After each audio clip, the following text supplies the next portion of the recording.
holding it. Just bear with me for a second. Ugh.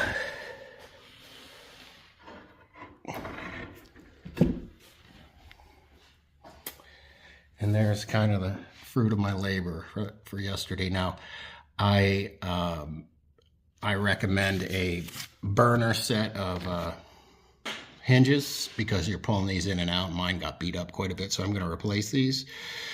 And you do have to take them in and out because they'll have to be taken back out after everything's sized for the finishing.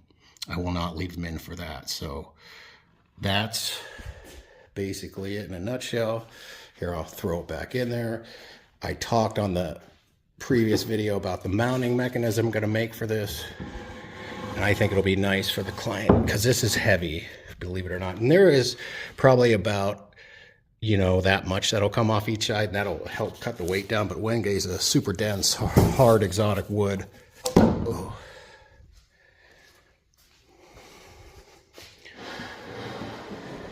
Now, my table is a little different than, you know, when you do an extension table, there's kind of a couple ways to do it.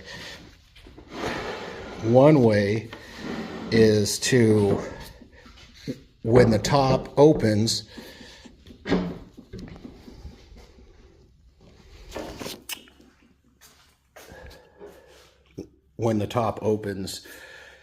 you either have the frame separate with the top itself, or you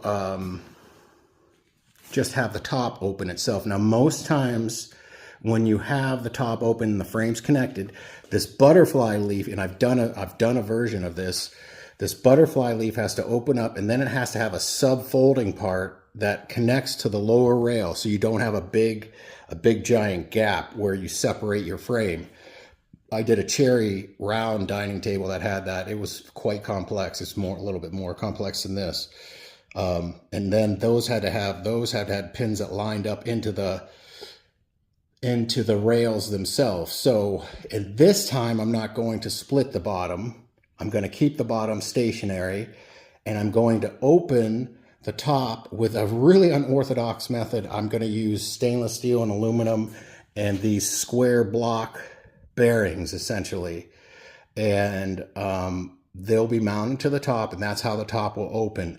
I won't have to cut a slit in the back. And that's a lot of times when you do just open the top, a lot of times there's a dovetailed piece going across here that runs through your rail, so you can open this enough to get the butterfly leaf open. So I'm not gonna have to worry about that because I'm doing it a little bit different.